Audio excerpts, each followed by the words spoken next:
Donc voilà, j'ai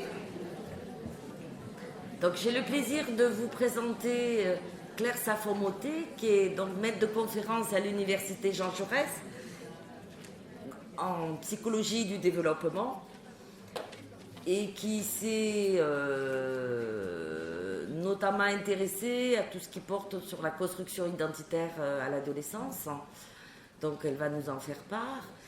Et qui est également responsable de la mention psychologie de l'éducation et de la formation, la nouvelle mention de master de psychologie de l'université Jean Jaurès. Voilà, donc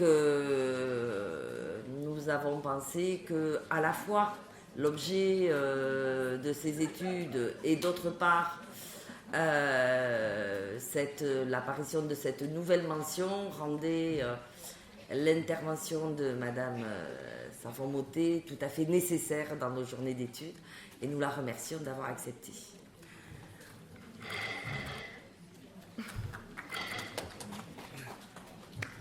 Allez, après. Bien, bonjour à tous. Je remercie les organisateurs de ces journées de cette invitation qui me permet de vous rencontrer. Alors, quand Laure m'a proposé et donné un petit peu le cadrage, je lui dis mais tu sais l'accompagnement dans la scolarité, bon, moi je connais l'accompagnement, j'ai surtout travaillé sur l'accompagnement que les parents font avec les élèves. Bon projet d'avenir bien entendu, construction identitaire, ça oui je le sais. Et donc la commande c'était voilà, construction identitaire et injonction au projet. Je dis bon d'accord, ça je peux faire part de ce que j'ai pu à la fois lire et travailler également au cours de ces dernières années dans mon laboratoire de recherche et en collaboration avec d'autres enseignants-chercheurs français. Je m'appuierai, je citerai à plusieurs reprises les travaux d'une collègue bordelaise avec laquelle je collabore depuis de nombreuses années, qui est Lidala Legrand-Willem, qui travaille elle aussi sur ces questions d'identité et des liens avec l'identité vocationnelle.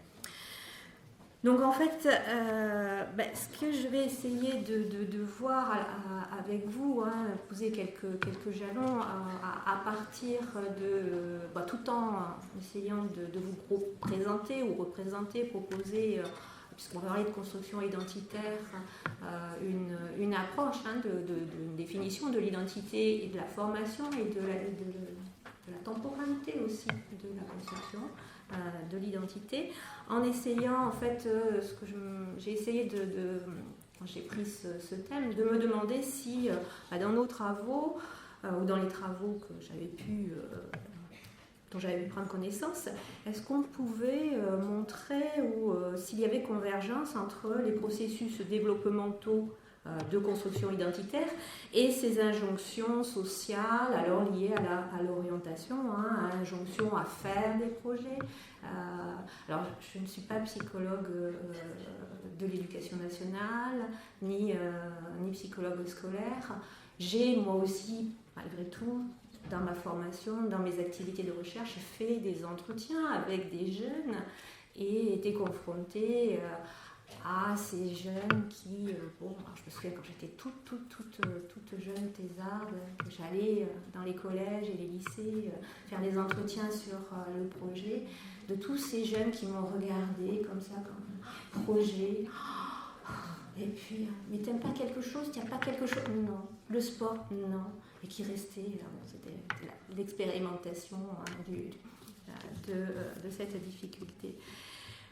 Donc, est-ce qu'il y a convergence entre ces processus développementaux tels qu'on peut essayer de les décrire, construction de l'identité, et puis ces injonctions sociales alors liées à l'orientation dans le champ de la scolarité, c'est alors peut-être même avant de parler de projet, c'est le choix, choix d'orientation.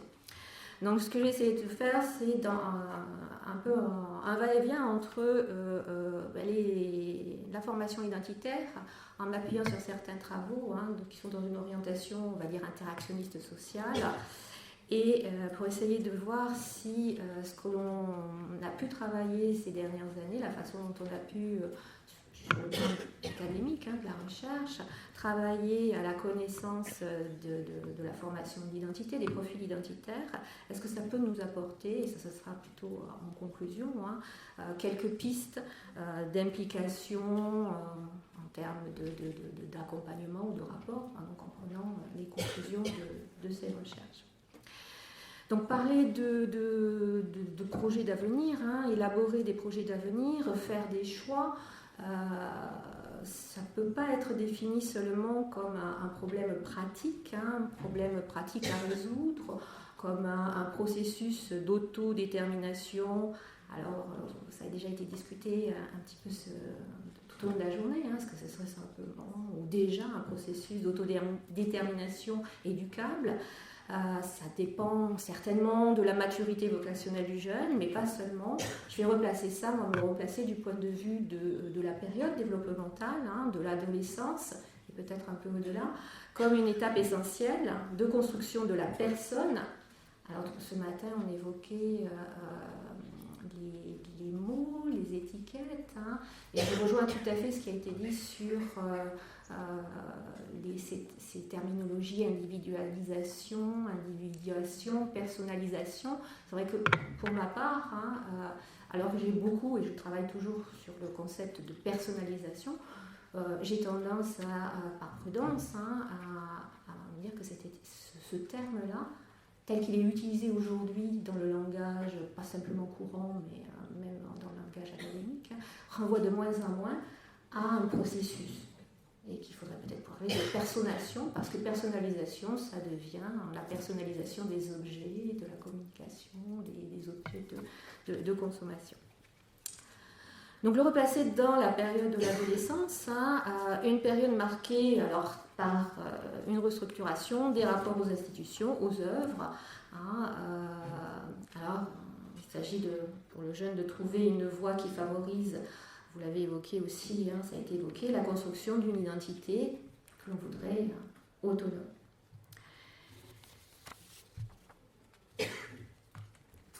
Ça nous renvoie ici au questionnement, questionnement sur soi, questionnement sur l'avenir à travers les choix d'orientation.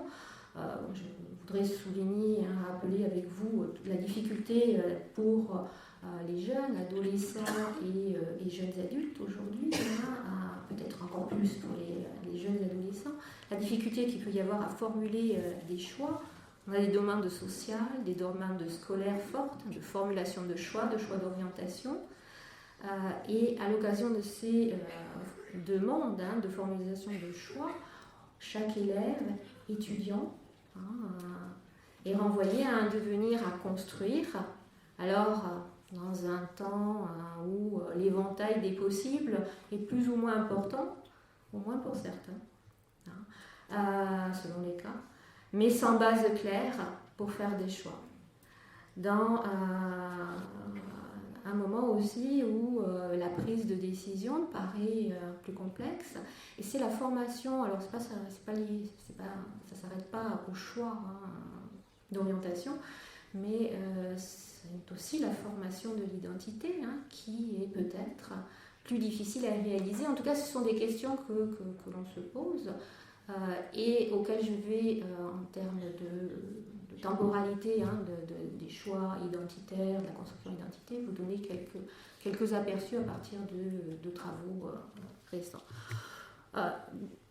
Dit autrement, dans une société elle-même en évolution, à l'ère de l'instantanéité des réseaux sociaux, comment faire pour prendre du recul Il est peut-être plus difficile de prendre du recul, plus difficile de réfléchir avant d'agir, de prendre en compte le point de vue d'autrui. Ce sont des questions d'actualité. Une société qui se caractérise par un avenir, un devenir à construire, en espérant ne pas reproduire, mais construire quelque chose. Alors que si on parle de construction de l'identité, on va parler d'un processus. On va parler d'un processus développemental, d'individuation, mais c'est un processus qui répond en même temps à une injonction sociale, et avec l'orientation et les formulations des choix qui les accompagnent, on a un exemple important de ces injonctions, ici représentées par les paliers d'orientation. Alors les questions qui se posent pour le jeune, les questions principales, ces questions identitaires, à savoir qui suis-je, qu'est-ce que je vaux, qu'est-ce que j'aimerais être, sont aussi des occasions d'explorer pour le jeune, de mieux se connaître, d'explorer, c'est en tout cas ce qu'on aimerait. On va trouver souvent deux façons de voir les choses, c'est-à-dire que il y a une injonction à faire des projets alors qu'on ne se connaît pas soi-même, ça c'est un premier constat, et vu d'un autre côté, mais après tout, peut-être que ces paliers d'orientation, ces moments où on est confronté à cette injonction, à se définir, à mieux se connaître, est-ce que ça ne serait pas aussi des occasions de faire, pour le jeune, de faire ce travail réflexif sur lui-même? Donc l'exploration, elle renvoie à la connaissance de soi, qui je suis, ça renvoie aussi à la question de l'exposition, qui je suis, je vais montrer qui je suis. Ça passe peut-être plus de nos jours par les réseaux sociaux que par l'entretien dans le cadre scolaire, et puis qui est-ce que je vaux, c'est bien entendu la question de l'évaluation. Choisir, se questionner, ça devrait amener à un choix. Et ce qu'on a vu constater dans les nombreuses recherches, c'est que la construction des choix, chez l'adolescent en particulier, en collège, ça semble encore assez éloigné du moment de prise de décision. Alors, souvent, comment est-ce que ces constats sont présentés, on les présente comme étant reliés en partie à l'extension de la scolarisation qui conduit à reporter le moment des choix et qui a certainement aussi conduit à l'apparition de la prise en compte d'une nouvelle période de développement. On parle d'adolescence, mais on parle aussi de plus en plus souvent de l'émergence de l'adulte avec une période jeune adulte, un adulte en émergence. Ce sont ceux que moi j'ai en formation à l'université, par exemple. Émergence d'un âge nouveau, une catégorisation sociale, une construction sociale des âges qui nous amène à une période peut-être nouvelle, l'adulte en émergence, qui est justifiée par les chercheurs, notamment nord-américains comme Jeff Arnett, comme une période caractérisée par l'incertitude et l'exploration. Une période d'exploration de soi, d'instabilité, de questionnement sur soi, un âge de transition, un âge des possibles. Certains d'entre vous vont me dire, mais vous êtes en train de définir l'adolescence telle qu'on la définissait classiquement, si on peut dire ça. Il y a des adolescents, ça c'est... Alors, si on repart un petit peu quelques années en avant, en arrière plutôt, la construction identitaire et l'adolescence dans les années 70, elles coïncidaient plus ou moins. Et il y a peut-être un décalage temporel qui s'est réalisé, puisque si je reprends ces éléments de définition, si c'est l'exploration, la stabilité, le questionnement sur soi, eh bien, toutes ces interrogations, ces essais des possibles, ça caractérise aussi les 18-25 ans, que certains essaient de nous présenter comme une classe d'âge à part. Si on se réfère au processus de construction identitaire aujourd'hui, l'exploration identitaire, je définirais un peu plus avant ce qu'on peut appeler l'exploration identitaire, elle caractérise à la fois les périodes de l'adolescence et celle de l'adulte en émergence. Explorer, chercher, se questionner. Une fois qu'on a cherché, qu'on s'est questionné, il y a peut-être aussi moyen de faire des choix, ce que certains appellent de s'engager. Et ça, est-ce que c'est caractéristique de l'adolescence ou est-ce que ces engagements sont repoussés plus tard? Ce sont des éléments sur lesquels je vais revenir. Un certain nombre de recherches qui sont déjà menées dans ce sens ont mis en évidence des domaines où on peut observer des indices, des signes de construction identitaire et qui peuvent se construire relativement tôt comparé à d'autres, et puis d'autres qui vont se construire plus tardivement. Par exemple, en termes d'idéologie politique, on a un certain nombre d'éléments qui vont dans ce sens-là.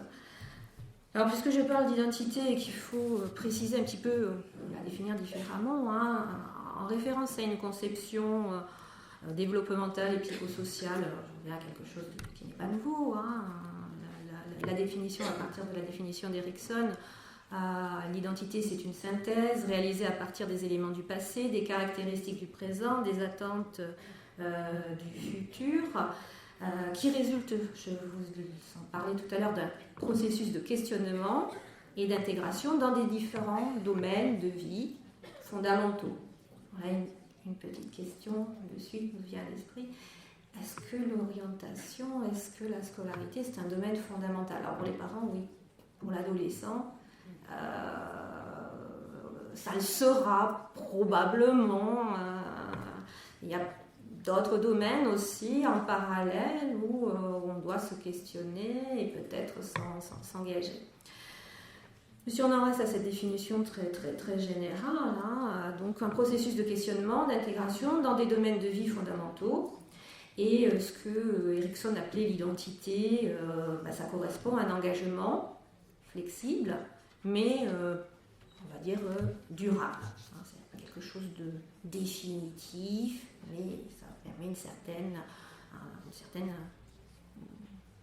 continuité.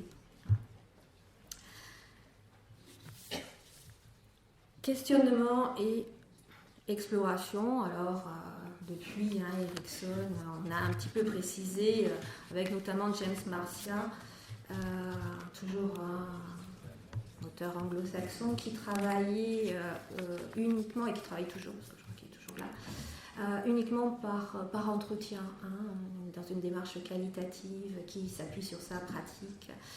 Et si on parle d'exploration et d'engagement, essayons de préciser un petit peu plus ce qui pourrait être ces deux processus à l'œuvre dans la construction de l'identité personnelle. Donc on va insister sur le rôle central de ces deux processus. Quand l'adolescent, à qui on demande ce qu'il veut faire après le bac, comment est-ce qu'il va pouvoir choisir, avant de s'engager dans un domaine aussi important que l'orientation, mais ça peut être les relations amicales, amoureuses, la religion, la politique, le sport, je parlais de différents domaines, il faudrait d'abord qu'il fasse un petit peu le point sur les différentes alternatives qui s'offrent à lui. Alors, je dis ça avec des mots simples, c'est ce qu'on appelle l'exploration. Dit de façon un petit peu plus scientifique, c'est un processus de recherche des différentes alternatives pour soi dans un domaine de vie. Et l'engagement, alors, on pourrait le définir comme l'adhésion à un ensemble de valeurs, de buts et de croyances. Alors, ces travaux, dans les années 60 et surtout 80 avec Marcia, ils ont donné, de façon un petit peu mécaniste, en combinaison ces deux processus qui semblent intéressants, on a essayé de se demander si on ne pouvait pas décrire comme ça des étapes ou des statuts de construction identitaire. Quelqu'un qui s'est questionné et a pu faire des choix, ça correspond à ce que l'on appelle l'identité réalisée. Mais avant de s'être questionné et d'avoir pu faire des choix, il y a d'autres étapes, ou plutôt d'autres styles, d'autres cas de figure. On peut avoir choisi sans s'être questionné. Et c'est quelque chose qui est fréquent, y compris dans le domaine de l'orientation. Et très longtemps, ça a été vu comme dans les recherches comme un statut identitaire assez un peu intéressant, parce qu'effectivement, si on n'est pas autonome, si on n'a pas fait le choix soi-même, ça peut poser un certain nombre de problèmes. Ça, c'est ce qu'on appelle la forclusion. Il y a ceux aussi qui n'ont ni questionné, et ils ont encore moins choisi, parce que de toute façon, ils n'ont pas commencé à se questionner. Et ça correspond peut-être à des jeunes adolescents qui ne sont pas encore entrés dans la construction identitaire telle qu'elle est présentée ici. Ça peut aussi correspondre à des personnes qui restent un petit peu embourbées dans des processus de questionnement sans jamais arriver à dépasser. Et le moratoire, eh bien, c'est un temps d'exploration actif, mais sans encore d'engagement. Donc 4 statuts, 4 styles d'identité qu'on peut essayer de transposer dans le domaine de l'identité vocationnelle. Alors il y a des travaux de Porphyry et von Draken qui sont intéressants à ce sujet, qui replacent l'identité vocationnelle et professionnelle au cœur du développement identitaire de l'ado et aussi du jeune adulte. Alors comment est-ce qu'on pourrait traduire ces explorations l'exploration et l'engagement sont là aussi des processus centraux, et on va pouvoir traduire le statut de réalisation de l'identité. À quoi ça peut correspondre dans le domaine vocationnel? À un engagement personnel important dans des buts, des valeurs professionnelles, suite à une exploration de soi et du monde du travail. La forclusion, c'est un engagement personnel dans des valeurs et des buts, suite c'est pas la bonne vignette, suite à une non-exploration de soi. Le moratoire se définit par une exploration intense, ne débouchant pas sur des choix précis dans le domaine du travail. La diffusion identitaire correspondrait alors à une incapacité à faire des choix, que la personne ait traversé ou non une période d'exploration.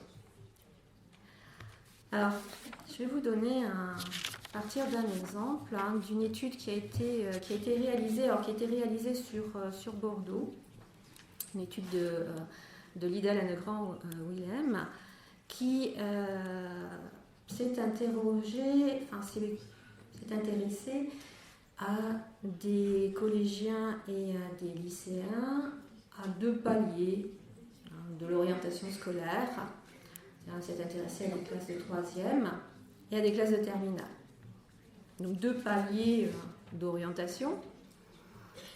Et on s'est demandé si à ces 2 paliers, qui sont censés représenter des contextes favorisant la formulation des choix, est-ce que l'on observe chez les élèves une prédominance de statut d'identité marqué soit par l'exploration, le fameux moratoire, soit par l'engagement, soit par la combinaison des 2 processus, exploration et engagement, ce qui serait un indice de cette identité réalisée telle qu'elle est un peu idéalisée. Est-ce qu'on va retrouver des cas de diffusion identitaire marqués par une absence de construction de choix personnels, qui est une tentative de quête exploratoire, ou au contraire une absence totale d'exploration?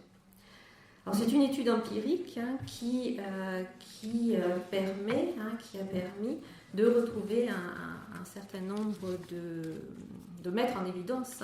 Alors tout d'abord de mettre en évidence la difficulté qu'éprouvent certains adolescents à construire et à affirmer leur choix.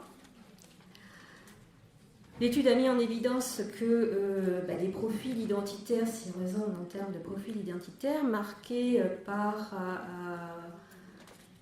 l'absence de questionnement, la diffusion identitaire, étaient fréquents, présents, bien entendu comme on peut s'y attendre chez les troisièmes, bien plus fréquents chez les élèves de troisième que chez les élèves de terminale. En terminale, eh bien, ils ont pu observer une progression des engagements, progression de ce que l'on peut appeler la réalisation identitaire. Alors tous les sujets ne sont pas en réalisation identitaire, bien entendu. Progression des questionnements, c'est aussi progression du moratoire. Qui permettrait, du moins c'est comme ça qu'on en conclut les auteurs de la recherche, c'est que à ce moment-là, un peu plus tardif, dans la scolarité et dans le développement, les injonctions sociales de l'orientation sont un petit peu plus en phase avec les caractéristiques de la construction identitaire en termes ici de construction personnelle des choix.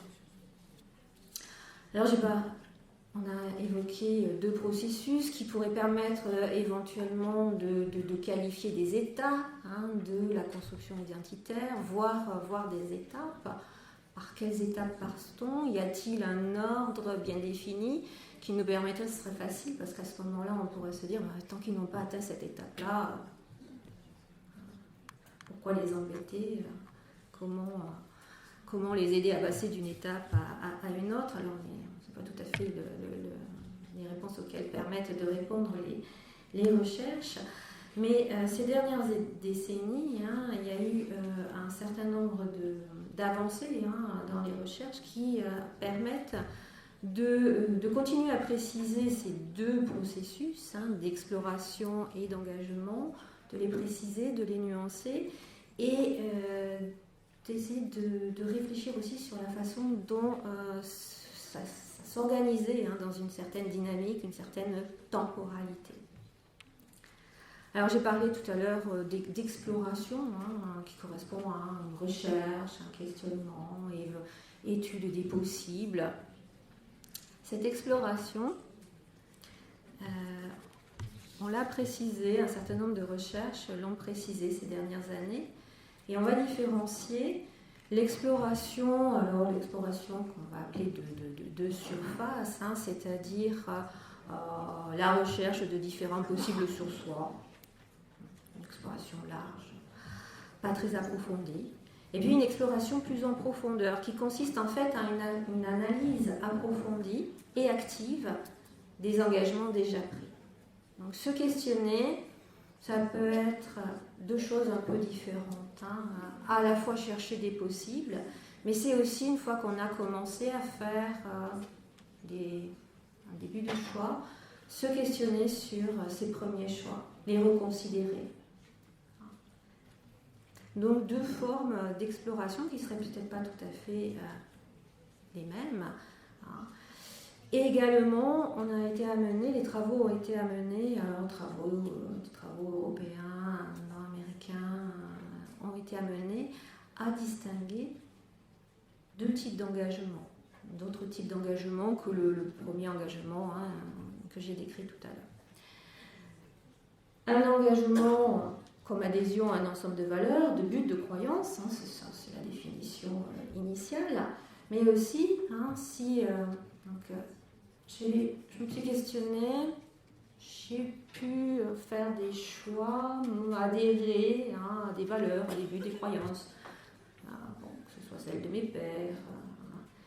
Et après une reconsidération, un approfondissement du questionnement, et bien est-ce que je vais les conserver ? Est-ce que je vais, c'est pas tellement une question de conservation, mais est-ce que je vais faire une intégration, aller vers une intégration personnelle plus forte d'un positionnement.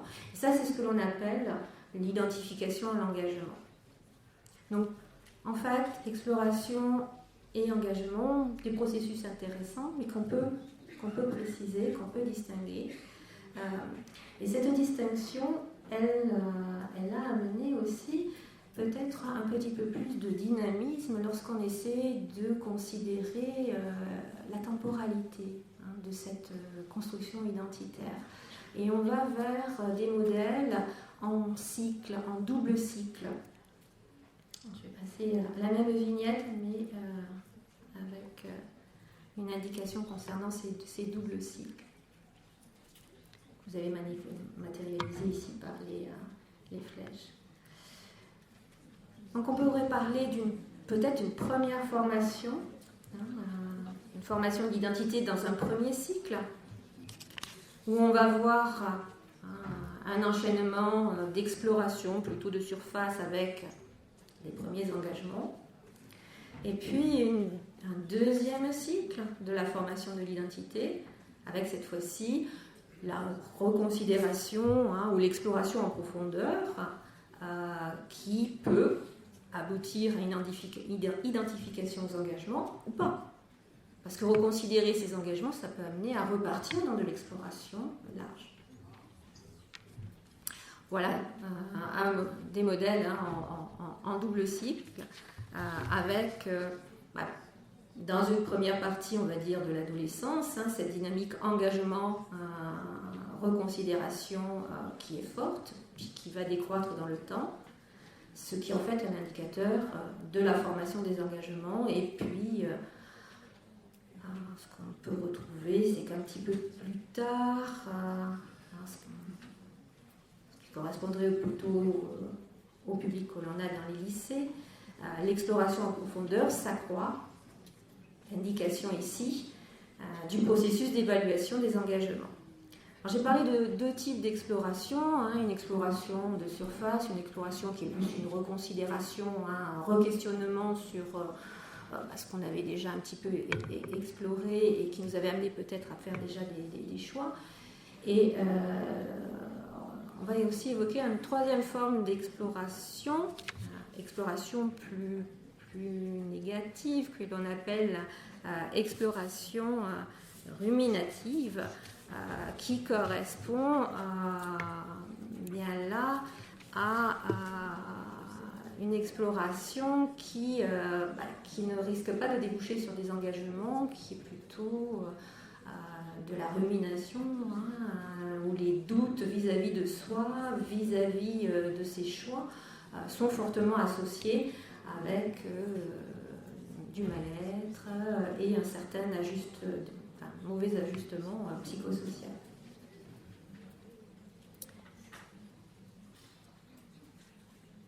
Ces différents travaux non seulement questionnent la temporalité de la construction de l'identité, ont permis de se rendre compte de ce que j'évoquais tout à l'heure, effectivement d'un certain déplacement des questionnements et des engagements, qui n'est pas pour autant véritablement problématique, mais des choix qui restent plus longtemps ouverts, à un âge des possibles qui est aussi celui du jeune adulte. Et si on parle de jeunes en formation, c'est ce que l'on rencontre chez nos jeunes à l'université. Des travaux qui permettent aussi de s'interroger sur... je parlais de choix, de difficulté à faire des choix, de ce travail qui peut être long d'exploration, des possibles, de questionnement, de réexploration plus en profondeur, donc qui correspondent à des étapes différentes dans la construction identitaire et qui nous amènent aussi à discuter de l'incertitude, de l'indécision. Alors l'incertitude, l'indécision, on peut les voir sous un angle négatif. Ce que ces études ici nous invitent à faire, c'est d'essayer aussi de les voir pas simplement sous cet angle négatif. En fait, elles font partie intégrante des étapes de construction des choix. Elles correspondent à ce qu'on observe aujourd'hui assez fréquemment, notamment chez les jeunes adolescents. où la plasticité des choix est importante à cette période-là de la vie. Alors, incertitude, indécision, c'est pas uniquement de la rumination.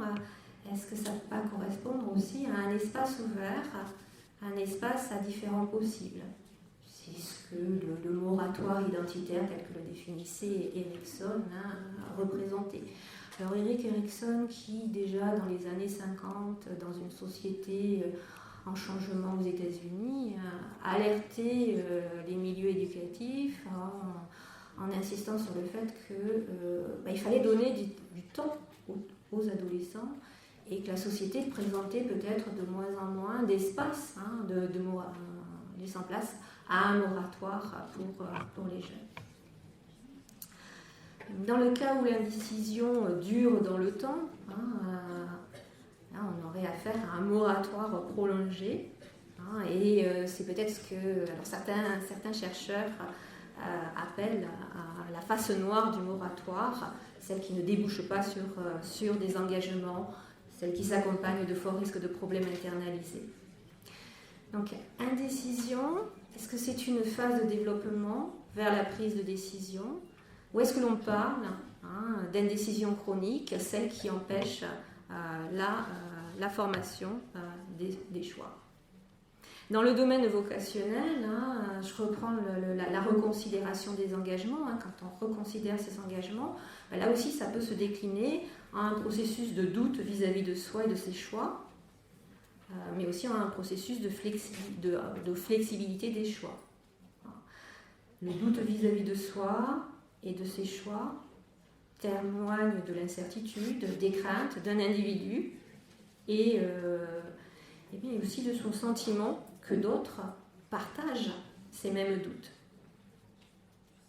Donc deux façons différentes, deux cas de figure aussi différents.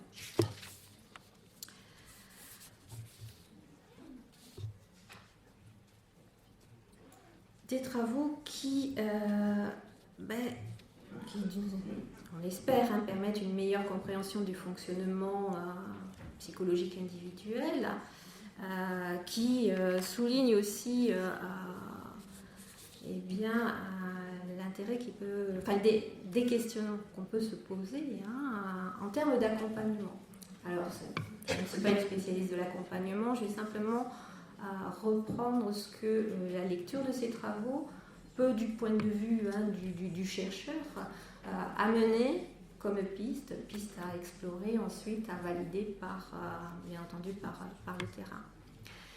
Donc, on parle d'indécision, pour faire des choix, il faut être informé, mais et ça a déjà été dit aujourd'hui, certes il faut avoir de l'information, mais la diffusion des informations, c'est peut-être nécessaire, mais c'est certainement pas suffisant. Et ce que l'on retire, nous, de ces différents travaux sur la construction identitaire, en lien, ou même sans faire directement le lien avec l'identité vocationnelle, c'est qu'il y a quelque chose à travailler ou à prendre en considération du côté de la prise de décision. Et pour prendre des décisions, bien sûr qu'il faut de l'information, mais pas que de l'information. Il faut pouvoir travailler sur la réflexivité, aider. Alors, est-ce que ça peut se traduire par un accompagnement à clarifier ces informations, peut-être aussi à clarifier ensuite des engagements, des choix possibles, et cela afin de rompre un cycle de détresse.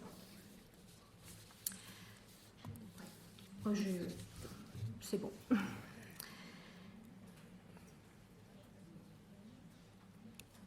Clarifier les choix, se centrer sur la prise de décision, travailler aussi sur les engagements. Alors, j'ai pas le temps de l'évoquer, mais on a beaucoup travaillé aussi sur un autre domaine qui est en lien, qui est le domaine motivationnel. Alors, on s'attend à trouver des jeunes motivés, pas motivés, et une des dernières recherches qu'on a fait il y a 2 ou 3 ans en France et en Suisse nous a amené à constater qu'il y avait aussi un certain nombre de jeunes. On a travaillé auprès d'adolescents et de jeunes adultes à l'université. C'est même pas une question de motivation ou de démotivation, c'est une question de amotivation. Absence totale de sens pour eux d'un certain nombre d'éléments relatifs à l'école, au savoir, rapport à l'école, rapport au savoir. Ça, ce sont des choses qui nous incitent à nous re-questionner sur, bien entendu, l'affirmation des engagements, comment les jeunes peuvent affirmer ces engagements. Alors, bien entendu, on peut travailler sur l'examen critique des choix, confronter les choix aux valeurs personnelles, confronter ces engagements aux engagements dans d'autres domaines de vie, à d'autres points de vue.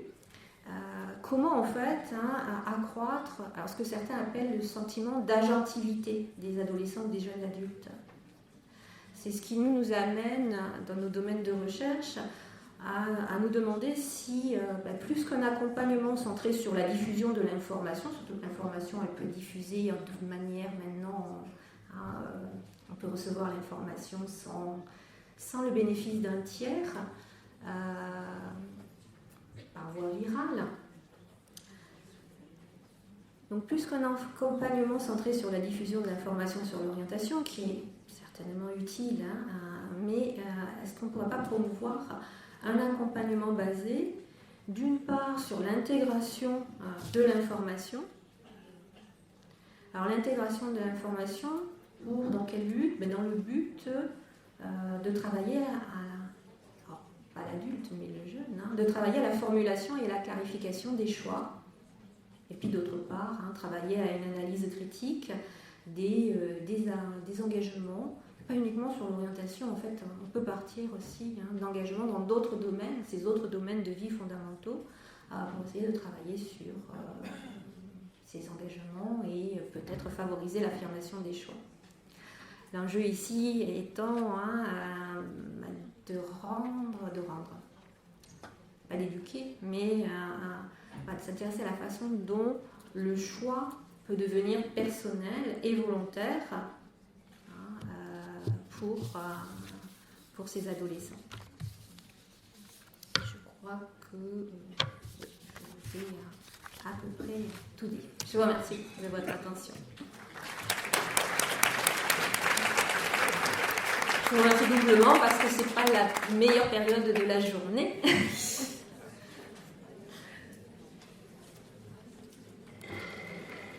Oui, en effet. Mais nous vous remercions vraiment beaucoup et je pense qu'on peut prendre des questions. Alors, il y a des micros. Les collègues qui font passer les micros, je ne les vois plus. Bernard, tu veux officier? Merci beaucoup.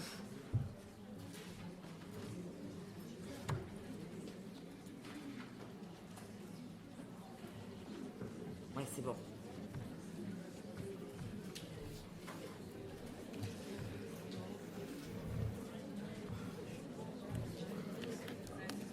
Des questions?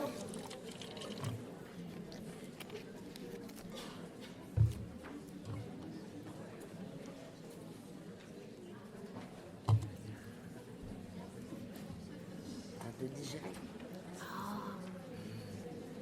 Après, ça vient des fois. C'est vrai qu'ils sont là depuis longtemps.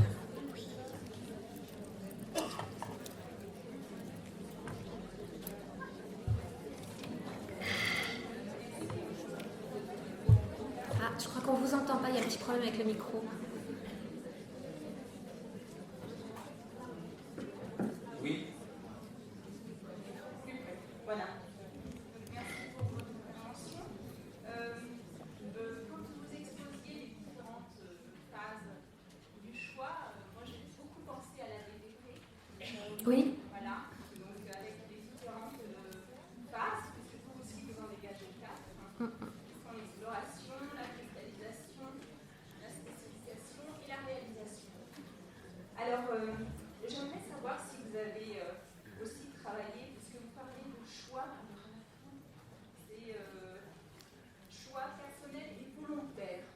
J'aimerais savoir si vous avez travaillé dans le temps sur ce choix personnel et sur le terrain, ce à quoi on est souvent confronté, c'est à des choix qui peuvent avoir la forme de choix volontaires et personnels, mais qui finalement ne tiennent pas dans le temps. Oui, certainement. Donc, voilà ma question. Alors effectivement, ce qu'on retrouve plutôt, c'est une certaine flexibilité des choix. Et puis il y a toujours une certaine... Comment peut-on, de notre place, arriver à s'assurer que ce choix, comme vous l'avez bien dit, est véritablement un choix personnel, quand on sait que, alors si on se limite en plus à l'orientation et au projet dans le domaine scolaire, d'orientation, un certain nombre de paramètres extérieurs au sujet interviennent. Et c'est d'ailleurs souvent comme ça que l'on explique un peu l'impossibilité des jeunes, des adolescents, à se projeter ou à faire de véritables projets. Alors oui, on a quelques données longitudinales, et on a surtout des projets de recherche dans le temps pour continuer à explorer ces pistes. Alors vous évoquiez la DVP. Ce qui est intéressant, c'est de voir que ce que je vous ai présenté ne copie pas la DVP. Ce sont des différents chercheurs dans différents domaines qui arrivent à des présentations des questionnements identitaires ou des questionnements vocationnels qui, quelque part, se recoupent. Donc ça, c'est quelque chose qui peut être à signaler, avec aussi, comme toujours, un certain nombre de frustrations, d'insatisfaction, parce qu'une fois qu'on a repéré ces catégories, est-ce qu'on n'est pas en train d'enfermer des adolescents dans des cases voilà. Mais en définitive, ces choix, oui, c'est plutôt la flexibilité des choix qui va nous intéresser. Une autre question ?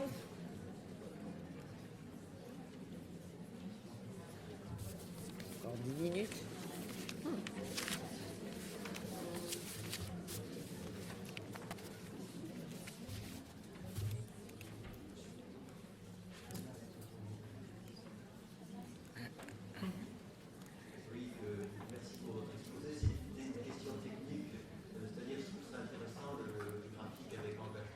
Oui.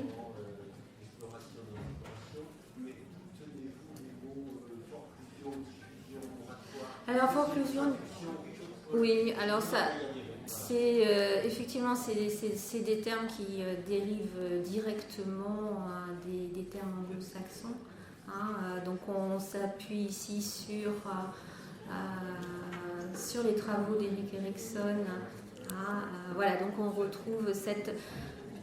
Donc au départ, il y a une approche, comme souvent, on va retrouver des éléments qui font écho un peu à la psychanalyse. Erikson, alors vous allez certainement bien repérer, il fait partie des humanistes, il est de la même classe d'âge que Rogers et d'autres. Voilà. Mais effectivement, ce sont il peut y avoir une difficulté, je vous suis tout à fait, à utiliser ces termes. Sur les 10 dernières années de recherche, et ce sont des courants de recherche qui se sont développés en Europe. Il y a différentes équipes qui travaillent en parallèle sur ces mêmes... qui sont partis en fait du travail d'Erikson et ensuite de James Marcia, et qui ont essayé de le préciser. On en arrive aussi à abandonner un petit peu ces termes pour s'intéresser plus, et c'est ce que je vous ai présenté en dernier, sur un travail plus fin sur les processus. Voilà. Et alors, en gardant un peu à l'esprit que, effectivement, une dose de questionnement et d'engagement, c'est peut-être un peu l'idéal que l'on pourrait associer à alors une identité encore moi, je traduis ça par identité réalisée. Certains collègues traduisent plus littéralement l'anglais et vous trouverez les termes d'identité achevée, ce qui est horrible. Enfin, comment voulez-vous parler d'achèvement achèvement dans le sens anglo-saxon, ça a un sens, mais en français, ça n'en a plus. C'est totalement à l'inverse de ce qu'on pourrait vouloir dire. Donc, réalisation, là encore, le terme est peut-être trop, nous invite, pour nous Français, à penser à quelque chose qui est... Moi, j'ai réalisé mon projet ou j'ai terminé mon ouvrage, alors qu'en fait, on parle plutôt d'un